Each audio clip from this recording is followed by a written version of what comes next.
Morning बच्चों। आज मैं आपको व्याकरण के शब्द विचार बताने वाली हूँ। सबसे पहले कि कुछ बच्चों की समस्याएं आ रही है कि हमें किस कॉपी में करना है, कब कितने कॉपी लेनी है। तो पहले मैं आपको क्लियर कर दूं कि हमें एक ही कॉपी लेनी है जिसके 2 भाग करने हैं। जैसे इस कॉपी में मैंने स्टार्टिंग में इसको 2 पार्ट में डिवाइड कर देना है आप लोग को। इधर फर्स्ट पार्ट में आपको प्रश्न उत्तर पाठ के अभ्यास बनाना है और इधर हाफ पार्ट में इसको जो डिवाइड करेंगे उसे हम लोग ग्रामर व्याकरण लिखेंगे। इस तरह इसे 2 भागों में आप बांट लेंगे। मुझे आशा है कि आप पार्ट 1 और 2 के प्रश्न उत्तर आगे लिख चुके होंगे। आज हम चर्चा करेंगे ग्रामर व्याकरण शब्द विचार। जैसा कि शब्द विचार शब्द से आप समझ सकते हैं कि शब्द वर्णों के व्यवस्थित एवं सही समूह को शब्द कहते हैं। जैसे अगर हम लिखते हैं पवन, तो इस शब्द का एक अर्थ निकलता है, इसलिए इसे शब्द कहते हैं। अगर हम ये लिखें तो इस शब्द का कोई अर्थ नहीं निकलता है, तो यह शब्द नहीं कहलाएगा। जिस शब्द का कोई अर्थ निकलता है, जिस शब्द का कोई मीनिंग निकलता हो, अर्थ निकलता हो, उसे हम शब्द कहते हैं। वर्णों के व्यवस्थित एवं सही रूप को शब्द कहते हैं। आज हम शब्द के 4 भेद पढ़ेंगे, जिसमें पहला है उत्पत्ति के आधार पर, दूसरा है रचना के आधार पर, तीसरा है अर्थ के आधार पर और चौथा है प्रयोग के आधार पर। सबसे पहले उत्पत्ति के आधार पर, जैसे उद्गम के आधार पर भी कहा जाता है। पहला उत्पत्ति के आधार पर उसे 4 भागों में बांटा गया है: तत्सम, तद्भव, देशज और विदेशज। ये आप जब सुनेंगे तो आप अपनी व्याकरण बुक लेकर बैठेंगे, क्योंकि उसमें सारा कुछ डिफिनेशन, उसका परिभाषा दिया हुआ है। सबसे पहले तत्सम शब्द वे शब्द होते हैं जो पहले लिख लेते हैं हम लोग।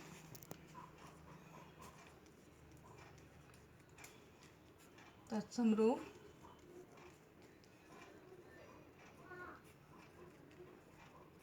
तद्भव रूप, देशज शब्द और विदेशी शब्द। ये 4 भाग होते हैं इसके। तत्सम शब्द वे शब्द होते हैं जो संस्कृत से अपने मूल रूप में, उसी रूप में व हिंदी में प्रयोग किए जाते हैं। जैसे आपने सुना होगा पंच, कर्ण, हस्त, ये सारे शब्द संस्कृत में भी प्रयोग किए जाते हैं और अपने उसी रूप में वह हिंदी में भी प्रयोग किए जाते हैं, तो इसे तत्सम शब्द कहते हैं। दूसरा है तद्भव रूप, वे रूप जो संस्कृत से परिवर्तित होकर हिंदी में प्रयोग किए जाते हैं, उसे तद्भव रूप कहते हैं। जैसे कान, जैसे आँख, ये सारे शब्द पहले संस्कृत में प्रयोग किए जाते थे, वो अपने बदले हुए रूप में, जैसे कर्ण था कान का, तो कर्ण शब्द है वो तत्सम शब्द है। और जो कान शब्द होता है वो परिवर्तित होकर, जो संस्कृत शब्द था वो परिवर्तित होकर अब हिंदी में आ चुका है, उसे तद्भव रूप कहेंगे। देशज शब्द, जैसे वे शब्द जो ग्रामीण इलाके में, एक सीमित एरिया में, एक सीमित जगह में जो बोला जाता है, जो देश का, जो गांव का लैंग्वेज होता है, जो ज़्यादातर ग्रामीण इलाकों में उपयोग किया जाता है, उसे देशज शब्द कहेंगे। जैसे लोटा सुना होगा आप लोगों ने, पगड़ी सुना होगा आप लोगों ने, ये ज़्यादातर ग्रामीण इलाकों में यूज़ किया जाता है, लेकिन इसे अब हिंदी में भी उसके उसी रूप में अपना लिया गया है। इसमें अंतिम है विदेशी शब्द। विदेशी शब्द वे शब्द होते हैं जो विदेशों में उपयोग किए जाते हैं। जैसे स्कूल, जो हम आम बोलचाल में उपयोग करते हैं, उसे अब उन विदेशी शब्दों को अब हम हिंदी शब्द में प्रयोग करते हैं, उसे हम विदेशी शब्द कहते हैं। जैसे आपका स्कूल हो गया, हॉस्पिटल हो गया आपका, ठीक है। अध्यापक तो हिंदी शब्द है आपका। टीचर बहुत लोग बोलते हैं, तो ये सब जो बहुत सारे ऐसे लैंग्वेज हैं, ये विदेशी शब्द नहीं, इसमें उर्दू शब्द भी आते हैं जो दूसरे देश के हैं, विदेशों के शब्द हैं, उसे अब उसी रूप में हिंदी में अपना लिया गया है, उसे विदेशी शब्द कहेंगे। ये आपका बच्चों उत्पत्ति के आधार पर हुआ। अब आगे बढ़ते हैं और उत्पत्ति के आधार पे, अब अगला है रचना के आधार पर। अब शब्द के दूसरे भेद रचना के आधार की ओर बढ़ेंगे हम लोग। रचना के आधार पर उसके 3 भेद होते हैं, रूढ़ शब्द, यौगिक शब्द और योग रूढ़ शब्द। आपका सबसे इसमें पहला है रूढ़ शब्द। ऐसे शब्द जिसके और टुकड़े नहीं किए जा सकते हैं उसे रूढ़ शब्द कहते हैं। जैसे अगर हम लिखते हैं,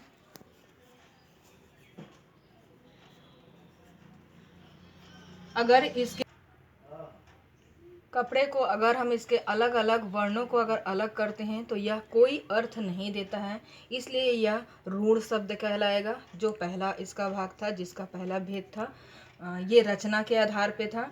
दूसरा आप इसमें देखेंगे, इसमें है यौगिक शब्द। यौगिक शब्द 2 शब्दों से मिलकर बना होता है और दोनों शब्दों का अपना अपना अर्थ होता है।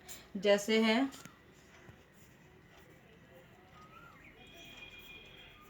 रसोई घर।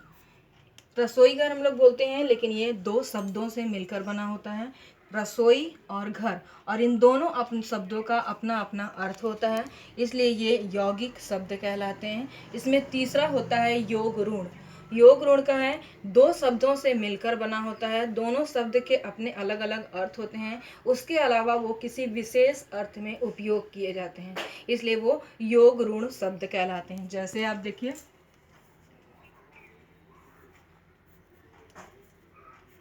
गिरिधर, हम देखेंगे कि इसमें ये पहला शब्द होगा गिरि, और धर दूसरा शब्द होगा।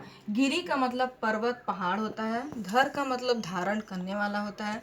मतलब इन दोनों का अलग अलग अपना शब्द है। गिरि पर्वत, धर मतलब धारण करने वाला, मतलब पर्वत को धारण करने वाला। अगर हम सिंपल तरीके से देखें तो यह दोनों अपने अलग अलग अर्थों में बताते हैं। लेकिन इसके अलावा गिरधर ये विष्णु जी के लिए बोला जाता है, कृष्ण जी के लिए बोला जाता है, इसलिए ये एक विशेष अर्थ भी बताता है, इसलिए ये योग ऋण शब्द कहलाता है। आपने सुना रचना में 3 भेद होते हैं, ऋण शब्द, यौगिक शब्द और योग ऋण शब्द। ऋण शब्द है जिसके टुकड़े नहीं किए जा सकते हैं। यौगिक शब्द जिसमें 2 शब्दों से मिलकर बना होता है और दोनों अपने अपने अर्थ को बताते हैं। योग ऋण शब्द में 2 अलग अलग शब्दों से मिलने के बावजूद भी वो किसी विशेष अर्थ में बताए जाते हैं, इसलिए उसे योग ऋण शब्द कहते हैं। तीसरा हम बढ़ेंगे अब अर्थ के आधार पर। अर्थ के आधार पर 2 भेद होते हैं, एक सार्थक और दूसरा निरर्थक।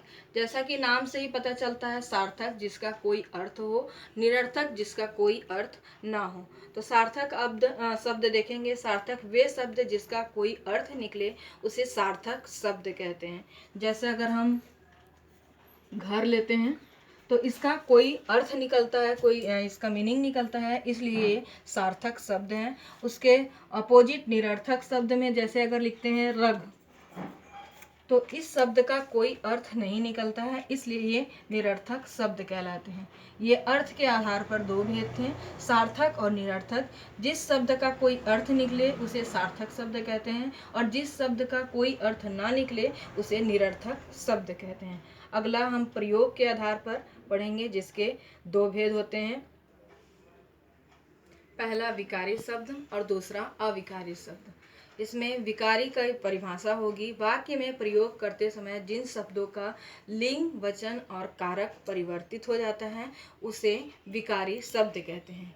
जैसे शब्द देखिए अध्यापक। अध्यापक का अगर वाक्य में प्रयोग करते हैं तो इसका लिंग वचन जैसे होगा अध्यापक, अगर लिंग बदला तो अध्यापिका, अगर वचन बदलते हैं तो अध्यापिकों, और अगर कारक का उपयोग करते हैं तो अध्यापकों ने।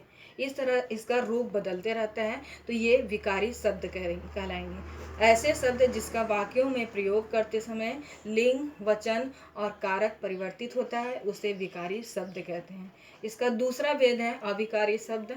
ऐसे शब्द जिसका वाक्यों में प्रयोग करते समय लिंग, वचन और कारक परिवर्तित नहीं होता है उसे अविकारी शब्द कहते हैं। जैसे अंदर, ऊपर, अगर ये वाक्य जहाँ भी होते हैं वो अपने एक ही रूप में होते हैं, ये हर अवस्था में अपने एक ही रूप में होते हैं, परिवर्तित नहीं होते हैं, इसलिए इसे अविकारी शब्द कहा जाता है। अब बढ़ते हैं हम आगे, आपको शब्द विचार अब समझ में आ गया होगा। अब इसके अनुसार हम बढ़ते हैं आगे अभ्यास की तरफ। इसमें पहला अभ्यास देखेंगे, जैसा कि आपको मैं अभी बताई थी सारे का परिभाषा। तो ये आप पहले हेडिंग डालेंगे अपने ग्रामर पोर्शन की तरफ में, उसमें हेडिंग शब्द विचार डालेंगे, अभ्यास डालेंगे और उसके बाद प्रश्न उत्तरों को लिखेंगे। जैसा पहला प्रश्न, शब्द की परिभाषा दीजिए। ये आपके फ्रंट पेज में दिया हुआ है। वर्णों का स्वतंत्र एवं सार्थक समूह शब्द कहलाता है। ये आप लिख लेंगे कॉपी में इसका उत्तर। दूसरा है, रचना के आधार पर शब्द के कितने भेद होते हैं। आपने पढ़ा था कि रचना के आधार पर 3 भेद होते हैं। ये बस 3 आप लिखेंगे, आपको एक्सप्लेन करके नहीं लिखना है। थर्ड है, ऋण शब्द किन्हें कहते हैं। ये भी आप डिफिनेशन के अकॉर्डिंग इसमें लिख सकते हैं, जैसा कि दिया हुआ है ऋण शब्द में। ऋण शब्द वे शब्द जो किसी सामान्य अर्थ में हमेशा से प्रयुक्त होते आ रहे हैं, जिनके टुकड़े करने पर कोई अर्थ नहीं रहता, उन्हें मूल या ऋण शब्द कहते हैं। यह आप पूरा लिख सकते हैं। अगला प्रश्न है, योगऋण शब्द से क्या अभिप्राय है। इसका भी डिफिनेशन आप लिख सकते हैं। ऐसे शब्द जो 2 शब्दों से मिलकर बना होता है, इसमें दिया हुआ है वैसे यहाँ पे। ऐसे शब्द, योगऋण शब्द देखिए, जिन यौगिक शब्दों का, यौगिक मतलब 2 शब्द होता है, जिन यौगिक शब्दों का प्रयोग किसी विशेष अर्थ में प्रयोग किया जाता है, उन्हें योगऋण शब्द कहते हैं। यहाँ पे दिया हुआ है, उदाहरण आपको नहीं देना है, केवल आप उसका परिभाषा लिखेंगे। अगला है, तद्भव शब्द किसे कहते हैं। 5 तत्सम शब्द चुनकर उसके तद्भव शब्द बताइए। तद्भव शब्द किसे कहते हैं, तो तद्भव शब्द का भी दिया हुआ है। वे शब्द जो संस्कृत भाषा के शब्दों से प्रयुक्त हुए हैं, वे तद्भव शब्द कहलाते हैं। ये लिखने के बाद इसमें से कोई भी आप 5 लिख लेंगे, तत्सम और तद्भव दोनों। यौगिक और योगऋण शब्दों में क्या अंतर है, इसमें आप दोनों की परिभाषा लिख देंगे और एक एक उदाहरण दे देंगे। उसके बाद अगला देखिए, दूसरा नंबर, रचना के आधार पर शब्द ब्लैंक प्रकार के होते हैं, तो 3 प्रकार के होते हैं। दूसरा, विपरीत अर्थ वाले शब्दों को विलोम शब्द कहते हैं। ये आप लिख के अंडरलाइन करते जाएंगे। ब्लैंक शब्द एक विशेष अर्थ की ओर संकेत करते हैं। आपको याद होगा योगऋण शब्द था। जिन शब्दों के खंडों का अर्थ होता है, उन्हें यौगिक शब्द कहते हैं। संस्कृत के वे शब्द जो हिंदी में अपने मूल रूप में प्रयुक्त होते हैं, उन्हें तत्सम शब्द कहते हैं। ये हो गया। ये लिखना नहीं है, 2 नंबर से सारा आपको बुक में ही करना है। केवल आप अभ्यास 1 को केवल क से लेकर च तक आप अपनी कॉपी में करेंगे, बाकी ये बुक में करते जाएंगे।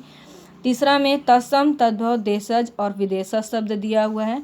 ये आप देख सकते हैं कि मैं इसे लिख के रखी हूँ। आप इसे, ये जो ब्लू लाइन ब्लू से लिखा हुआ शब्द है, उसे आप यहाँ पे तत्सम, तद्भव, देशज और विदेशज के अकॉर्डिंग उसमें डालते जाएंगे। अगला है 4th नंबर, जिन निम्न वाक्यों में रंगीन शब्दों के तद्भव रूप पर सही का चिन्ह लगाइए। इसमें आपको पता ही होगा, विद्यालय में सप्त दिन की छुट्टियां हैं। सप्त मीन 7 होता है, ये तत्सम शब्द है। इस तरह आप इसमें तद्भव शब्दों को चिन्हित करते जाएंगे उनके बॉक्स के सामने। अगला देखिए, सही विकल्प के आगे सही शुद्ध कर निशान लगाइए। इसमें फर्स्ट में शब्द, संस्कृत के वे शब्द जो बिना किसी परिवर्तन के हिंदी में प्रयोग होते हैं, कहलाते हैं तत्सम। वे शब्द जिनके अर्थ में समानता हो, कहलाते हैं पर्यायवाची।